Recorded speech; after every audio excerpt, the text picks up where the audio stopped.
children. How nice of you to come visit us. We have been expecting you. Hello once again, kids. I know it's almost Halloween, and I had to tell a story that was related to that. That sweet, yummy candy that we all love. This particular story is called Bad Candy, and it stars two little kids, a boy and a girl, named Billy and Sue. But wait, there might be someone else lurking around in this one. You see, it's Halloween, and it's dark. Slightly cloudy, but the moon is out and it's full. There's kids everywhere. And at the end of the street is the house that everyone's afraid to go to. There's an old lady there that everyone says killed her little boy Michael. Now Billy and Sue were too young to know if it actually happened, but they were smart, so they were scared anyway. They went from house to house, saying, "Trick or treat, smell my feet, or give me something good to eat." And trust me, little Billy had some pretty smelly feet, so they never smelled him. They just gave him treats. Anyway, they worked themselves from house to house. Now this is a nice neighborhood, so no parents were along with them. But they were little kids, from ages 6 and up, all around the neighborhood, watching out for each other. There were sounds in the night that scared them from time to time. As the leaves slowly blew with the light wind that was about. Yes, if you close your eyes, you can see it now. A lot of kids dressed up in their little Halloween costumes, roaming the neighborhood from house to house, enjoying all the nice decorations as the wind lightly blows, and the leaves seem to blow in a circle, here and there, just about everywhere. Kids that are monsters, ghosts and ghouls, and a few old people that are probably fools to dress up and do all that stuff. They want free candy as if their job doesn't pay enough. But then, with every house that they visit, they notice that they're getting closer and closer to the house on the hill. The house where Michael died.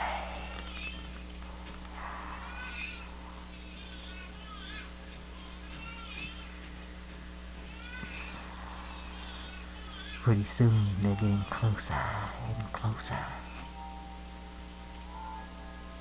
And they thought they heard their mom calling. It would have been a relief, because they really didn't want to go to the house on the hill. But every kid knows that's where the best candy is. At the scary old wooden house that sits on bricks at the top of the hill. The yard hadn't been cut in months, so the grass was high. There was an old red truck in the yard. It was on bricks. Looks like an old Ford. Rusted. One light broken. Some kind of trash in the bed. The house sat about 3 bricks high. 2-story house. All wood. With an attic. An attic that seemed to always grow an eerie yellow. Now this old lady didn't believe in electricity, yet there was always a glow from the attic. Some kids said it was a candle. Other kids said that it was Michael. Somehow found a way to light up the attic, to let all the kids know to stay away from his mom, or they might end up like him. I don't know if this was true, but I know that something scary is going to happen tonight.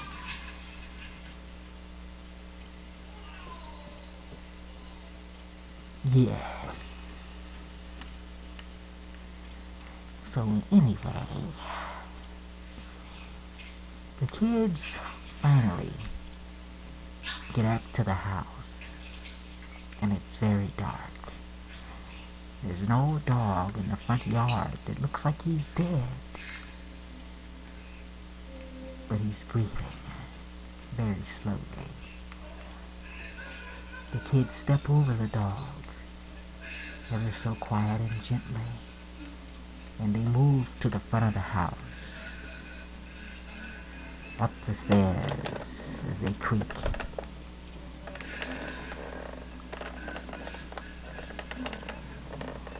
And they slowly get ready to knock on the door. The last house this Halloween. The most deadly, most dangerous house. And maybe they might not make it back ever.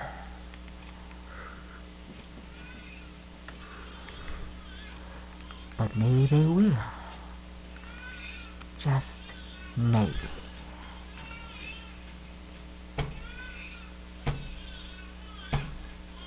They knocked on the door, and an old, thin, skinny lady with gray hair and a long black shroud opened the door. She was thin, tall, and lanky, and she had glasses. There were spots all over her skin. She was old, very old, and in her hand she had some candy. It was all the best kinds of candy, but she hadn't given much out, for not too many kids were brave enough to go up to the house. The kids slowly handed out their bags as she placed a little bit of candy in each bag, and she told them that she could give them more candy if they would only come inside for 1 second and help her bring her dog in. Now the kids, both Billy and Sue, remember stepping over the dog, so they thought maybe she's telling the truth and she's just an old lady. Maybe. Maybe not.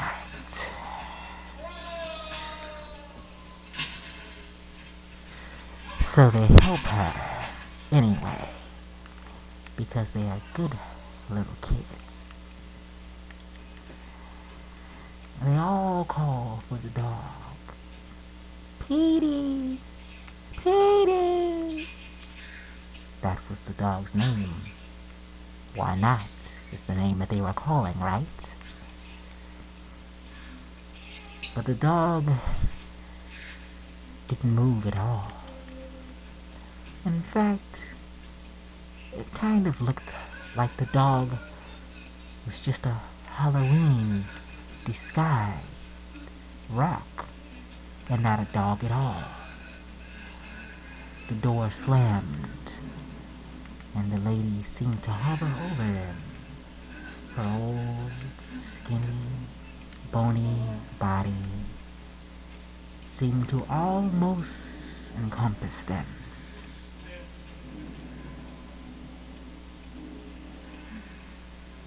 She began to smile and breathe heavily.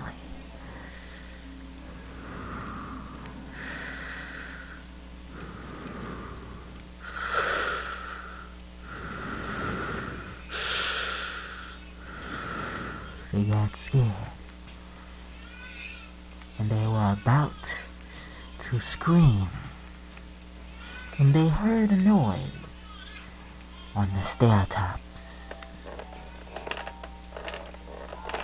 They didn't know why, but they ran to the top of the stairs as quick as they could. And when they got there, they saw a little boy. And he said, "I'm Michael. Quick, come follow me." But they thought Michael had been dead long ago. But the kids were happy to see that Michael wasn't dead and that he was still alive. So they followed Michael. Anything to get away from the scary old lady. As they ran, and they all ran to the top of the other stairs that followed, they saw a string hanging from the ceiling.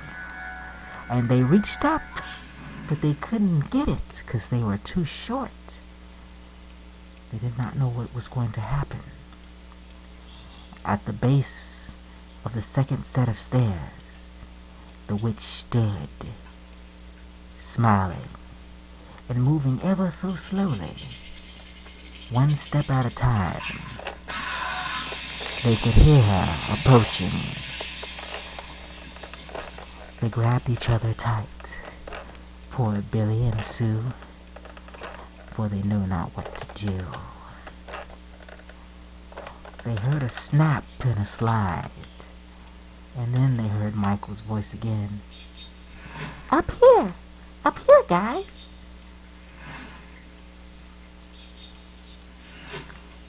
He was in the attic. He was about the same size as them. They had no idea how he had gotten up there so quickly. But they were scared, so they weren't about to ask any questions. They all climbed into the attic, where death would surely come quickly. Well, as soon as the old bag could get up the stairs. After all, she should have been here by now. They found a way to try to close the stairs behind them. But that old, skinny hand reached up and grabbed the rope and began to pull the stairs back down. She slowly started to climb the stairs, smiling at Billy and Sue. They got even scared as they asked their friend Michael, "What are we gonna do, Michael? What are we gonna do? Huh? What's going on, dude?" Something like that. Yes, something like that. And then Michael showed them to a window that led out to the roof. They quickly tried to get to the window, but the old lady's skinny hand reached out and slowly stroked Sue's leg. Lightly, she could feel the fingernails slowly brushing on her skin. The kids rolled out the window onto the roof and slid down a fire escape, ran through the tall grass, and then tripped over the dog. As they tripped over the dog, they seen it wasn't a rock nor a live dog. It was a dog that looked like it had been dead for 1,000 years. It looked at them and seemed to smile also. They ran and they ran until they got out of the property. All the kids fell down with a sigh of relief, and they turned to Michael to thank him, and he was gone. The dead dog was gone, and they could see the old lady from the attic, smiling her evil smile. And she said, "Trick or treat, smell my feet, or you will be something good."